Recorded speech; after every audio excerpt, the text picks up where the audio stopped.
What's up, YouTube fans? Today, I want to take a look at the Bingo Toys Windgirl, their version of a masterpiece Windblade. I say a masterpiece because I'm not really sure. I mean, it's not really taken from anything. So Windblade has appeared in the comics and most recently in the War for Cybertron trilogy.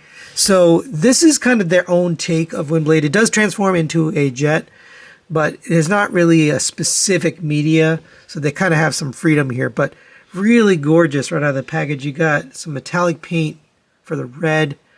These pieces here are not actually plastic. So starting off on the inner frame, you can see there's die-cast metal underneath all of this, in the arms, in the legs, in the thighs, kind of inside of her body. On the outside, you've got this aluminum plating. So it's not plastic per se, it's just all aluminum. The whole thing is aluminum. Never really seen anything like this before, made out of these kinds of materials and built this way. But because it is aluminum, you do have to be careful when you're articulating, kind of to look where you're going, where you're posing. You can't just go haphazardly. So, and the other thing is, this was not my figure. This was sent to me by Matt Partsformer. Thanks for sending it to me for review. But because it's not my figure, I'm going to be extra careful with it, and because it's made out of this aluminum and die cast. But it's really premium feeling, really nice and hefty figure. Especially for its size, it's quite hefty. Here's the backpack. You can see the jet back here, but Windblade does have these wind blades on her back, so it is accurate. You can fold these. In the box, they come kind of straight, so they're more set up like this, just straight into her back. So you can pull these out and then peg them back in like this, and that'll give her that kind of angled look. I think it makes more sense, and it also gives her clearance for her head, because otherwise this little red piece here, that bow tie, kind of collides. Speaking of the head, absolutely beautiful. I love the metallic green eyes. Face sculpt is really well done. You got that classic Windblade face there. All sorts of paint decals and decos. There's little tampos everywhere. I can't really read them. The writing is really small, but it's all over the place. You got all sorts of stuff to look at, and in jet mode as well. Let's take a look at our articulation. There's quite a bit to look at here. So the head is on a ball joint. So you get up to there, down to there, rotates all the way around, and you get the side-to-side movement. If you unpeg the neck, you can get it a little bit further. So if you pull the chest out, that'll allow the neck to go up so you can get her even higher, or you can get her even lower. But you do have to unpeg it to do that. Let's peg the back in. It's interesting how this goes together. You kind of put the neck down and then you push the chest in, and that holds the neck. Sort of an ingenious way to do that. You even have articulation here on these ear things. Those can move in and out. I mean, that's just crazy. All right, continuing down, the shoulders have a shoulder pad here that will fold out. Get the hands up to the arms up to there if you fold that upwards. You can't rotate there. Make sure you have these bent backwards, because it will collide if you don't. It sort of feels like a metal Gundam. That's kind of the feel I get playing with this.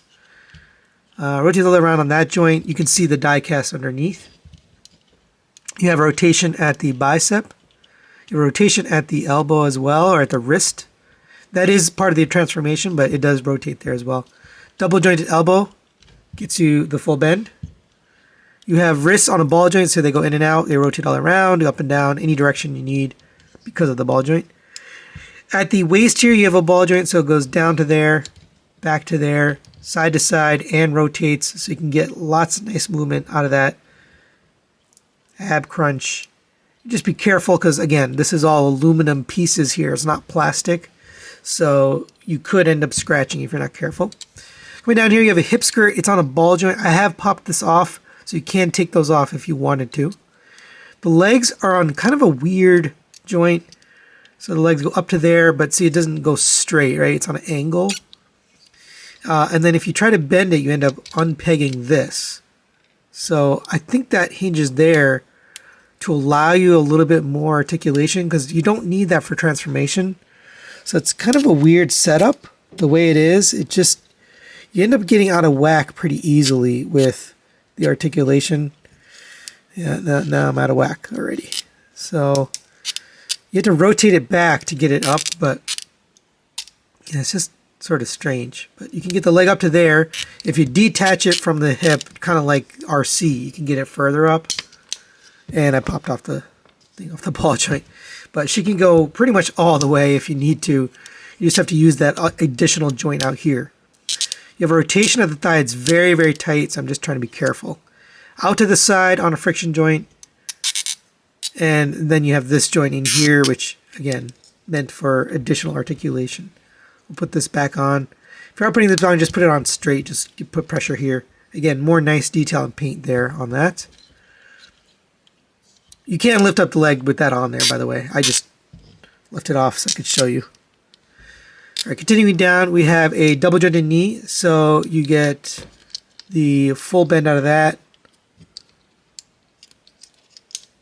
And yeah, weird. The joints are just weird down here, but you double jointed knee, and there's a knee pad piece. So as you go back, that knee pad piece has a little bit of automorphing to it, but it's very, very cool. This whole thing has a feel of a high-end figure, just because of the materials and the way it articulates. Kind of like Flame Toys, but a little more sturdy. A rotation at the ankle. It goes back and forth on this joint. And for ankle tilt, you don't really have one. It rotates on this, but it's just weird the way it works. So you kind of, like, if you wanted to ankle tilt, you kind of have to force the leg out in the direction you want. It's a little bit strange. You can get it to work. It's just a little bit awkward. I forgot one piece right here. Those heels can fold in, mostly for transformation, but you can put them all the way back for the robot mode. As far as accessories, you do get quite a few things here. So first of all, you get alternate hands. You get open expressive hands like this. To swap them out, you just pop them off the ball joint. It does have the little red piece there to match, so that's nice. And you can just pop this on. These definitely feel like Gundam style hands. That, by the way, that bend is for transformation, but you get that on there, and you can do the same thing. You can rotate. She can express. And then you also get one of these, which I don't really understand what it's for, but I guess she posed like this with kind of a pointing finger. I don't know. You get two of those hands, and then you get one of these where she's holding her thumb and finger together. Again, I'm not really sure what they're referencing here. I don't know the character all that well. Oh, but the hands that I would use most is these gripping hands, right, for holding weapons. So you get a bunch of swords, all different sizes. So you get two large ones like this, and those will just fit right into here. Now you can kind of combine these weapons together. There's lots of things you can do. You can make like a super sword like that, or you can mount these things on her in different places. There's lots of different options with these. And I'm not going to go through all the options, but you could do something like this and put that in your hand. I mean, there's tons and tons of ways you can use these weapons. The other thing I'm going to show you is her bladed back option. So if you open up these right here, there's a little slot there. You can actually get all of these in here. So this one will fit into the circle on that little piece of die cast right here. So get that into there, kind of like that. And again, all the look and pose, it's whatever you want. There's no real specific way. By the way, this figure doesn't have any instructions. So the instructions come in the form of a video by Mang Motion, which I love his channel. It's a great channel. He does a really good job. Unfortunately, though, because it's stop motion, it's very challenging to watch it. You kind of have to slow it down, and to understand what he's doing, especially for transformation, it really doesn't help. So honestly, those instructions aren't the best. So I would use my video here or someone else's video that's actually talking you through it, because otherwise you're going to have a hard time. Yeah, okay. That one goes there. think. Here we go. And we'll put the same thing on the other side. All right, the last one goes in here. This one is the trickiest to get in and out. So I'll try to show you, but you basically have to wedge it in between these two pieces here. So get it down like that and then get it in there. Getting it out is definitely harder than getting it in there. All right, and there she is, all armed up with all of those weapons. Get those plugged back into her back. Really cool effect there. Now, what you can do is also use her flight stand. So she does come with a flight stand. I did have a problem with it, so let me just show you how it works. Now, there's this smaller base piece here. Unfortunately, I broke it off, so this is the piece that broke off. I'll just show you. So this piece right here broke off. I think I was using the wrong piece, so mostly user error there, but you want to push it all the way in. Now that I have it in there, I'm not going to take it out. Just a clear pink stand. Then you're going to take this piece here and attach to this one here. And then this is going to come down and tab in right here. And then we'll take all of this, and this is going to peg into here. Now, I recommend you put it in her back first before pegging in here, because you want to put any pressure on the stand. It seems a little bit flimsy. So come to here, and on her back, there is a peg hole right above her butt. It's a unfortunate spot, but that's where it is. So get that down. And it is a tight fit, but you can get that, and then get this attached here to this peg. I recommend doing it in that order so that you don't end up breaking something. And there you go. You can get her on the flight stand. Pretty cool. I do wish this was clear. It just kind of stands out in the pink, but it is a very nice stand. By the way, I forgot to mention, you can rotate the backpack on her back. So if you want to add different angles, you can do that. It's another piece of articulation, but the stand really definitely helps display her in more dynamic poses. She also comes with a couple of alternate faces here. So here's the stock face. Really looks good. To swap it out, you're going to pull forward on the chest, lift up on the neck, and then that'll give you some clearance to pull forward on this face. And that just pops off. It's just on a little tab. And then you can take the other one, put that on, and then push the head back down, and then plug the chest in. That's what kind of holds the neck. There's sort of an angry face. That's probably my favorite one. There is her laughing face. Looks pretty good. And there's the oh, I'm surprised face. You know, they had to include one of these in there. And for size comparison, there it is next to MP44 Optimus Prime. I don't really have anything that scales properly with her from the same dimension or whatever, but she is pretty tall, so you will fit in with a Masterpiece scale collection. Now, if you're doing movie characters or some other kind of one-off characters, I think she fits in nicely with Masterpiece scale. All right, now let's get Windgirl transformed into her jet mode. You go ahead and take the chest, lift that out and forward. You take this tab right here, that's going to fold down and into the chest. Take the head, that's going to lift up, all the way up. And then you're going to take the backpack, that's going to fold away from her back, so it's on a little hinge. Take this neck, that's going to accordion down and sit flat in there, kind of like that. Take this whole thing, you're going to rotate this 180 degrees, so it ends up with the nose cone facing upwards. Then you can take the whole thing and accordion that down, and that's just going to sit down like that. Go ahead and take this chest, that's going to come up, and it's going to actually tab in to the nose cone here. Fit in right here, like that. So it does tab in like that. All right, come to the back, and now we'll take care of the wings. So take these, fold them down like this. Fold this all the way around.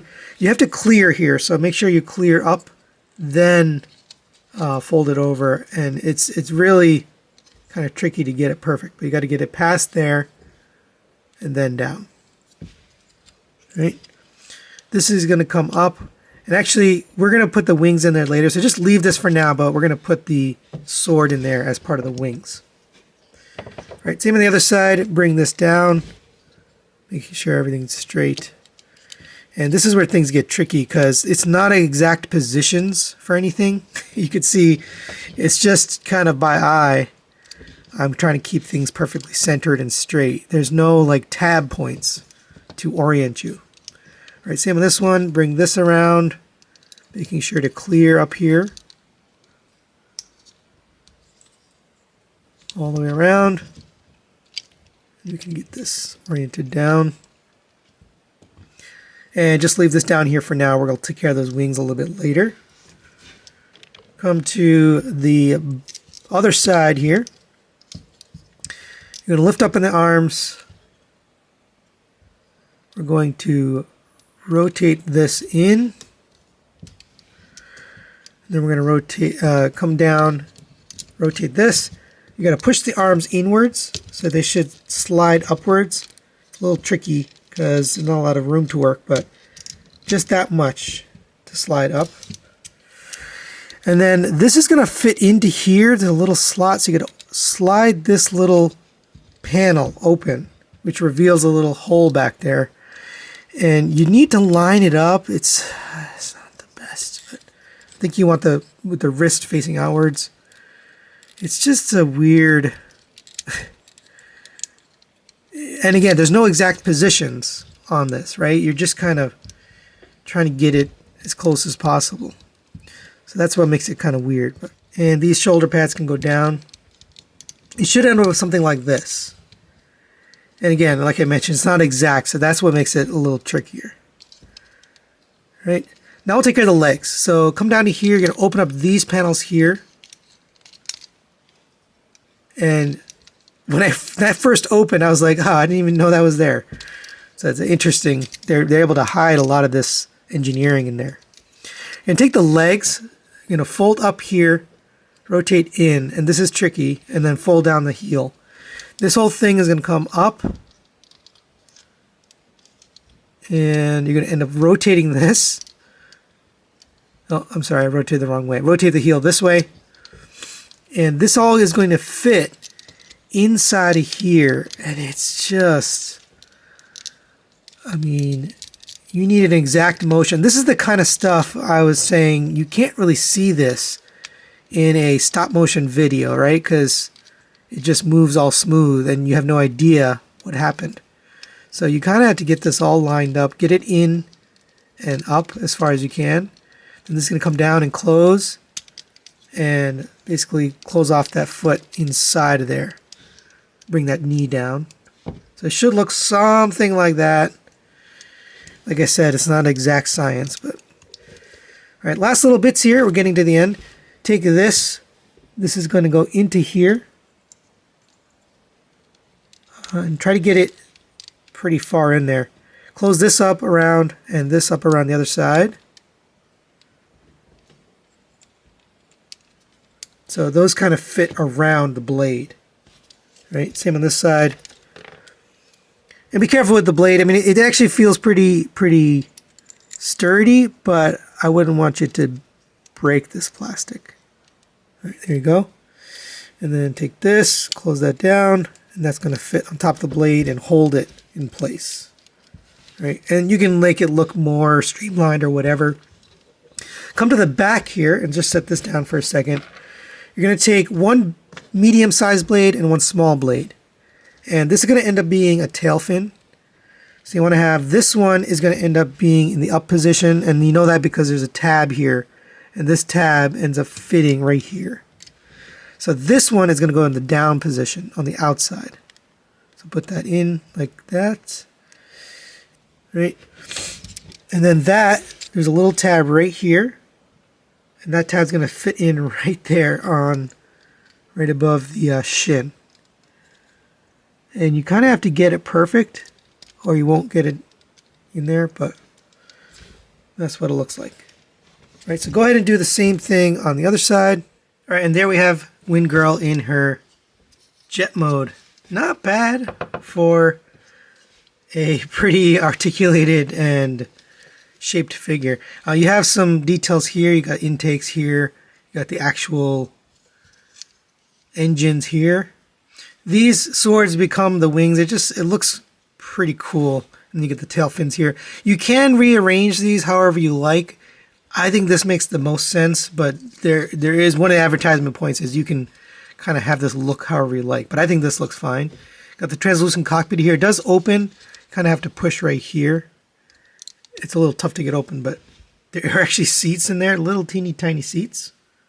Pretty neat. You got some translucent intakes right there. On the bottom, not too much going on. These skids tend to close, and this also tends to come off very easily. It's just pegged in here. I'm trying to be gentle with this figure since it's not mine, but you can put these in a little bit more firmly. But these tend to fold in as you set it down. They needed like a locking point or something. So you can set it down gently, but as soon as you push on it, it falls. But overall, a nice looking jet mode. I like the look of it. Now you can get it on the stand here. So in order to do that, you're going to lift up here, gently pull it out of there, like I did over here, and then open this up, detach this. Now normally you could just use this piece here, but since I broke that one, you can use the other one. And then reattach it here. And then this is going to face upwards. And that's going to attach right here. Actually, before we attach it down there, put it in here first. So there's a little slot right in the middle of her chest. Hard to get some light on it, but right in the middle there. So you're going to get this pushed into there, then attach it here. And that's your best bet. Nice little flight stand. I wish it was clear. I think the pink just kind of stands out. Flight stands should be clear, my opinion, but it is a nice display option. And you can close up the landing gear if you want to. And for a quick size comparison, there it is next to the Transform Element, Optimus Prime. She is kind of a smaller jet, but she's also a smaller bot as well. But there you go for comparison. So final thoughts on the Bingo Toys Windgirl. Let's start with the positives. This thing looks absolutely phenomenal, both in the vehicle mode and the robot mode. The materials they've used here are really, really premium. You've got the die-cast underneath and then the aluminum frame. That really is kind of like Sentinel. I think Sentinel does that. They make these kind of robots. It really looks good. By the way, I have her on a Tamashii Stage Axe stand. So she is compatible with standard peg port stands. So that really works. So that's a negative though. This stand is not great. Not only because I broke the peg off, but also it's just kind of flimsy and annoying to use. And also the fact that it's pink. When you put her on this display stand, it just stands out. The pink stands out, so I don't really like that. So, but the good thing is she is compatible with other stands. You don't have to use that if you don't want to. The other nice thing is the weapons. I like how they integrate in both the robot mode and in the vehicle mode. You can display her a whole bunch of different ways. You can use them as weapons. It's really well done. The alternate faces also work well. The alternate hands work well. They all look good. It is unfortunate you do have to switch to the fists to transform her, but this is a figure you're probably not going to be transforming a lot. You're probably going to put her into robot mode and leave it, but you do have to switch it, so that's kind of a negative. The only other negative I can think of is these ankles. If you do have her in a standing pose, which is actually on the ground, then these ankles are a little awkward to pose just because of the way they rotate. So there's an ankle tilt back and forth, but the pivot to the side is a little awkward. Other than those things, I really like this figure. Bingo Toys, this is only their second figure, and it's a really good one. So I'd highly recommend it, especially if you're a fan of this character, Windblade. This is the best Windblade we've ever gotten. But that's it for today. Thanks for watching. Thanks to Matt, Sparformer Settings, for review, and we'll see you next time.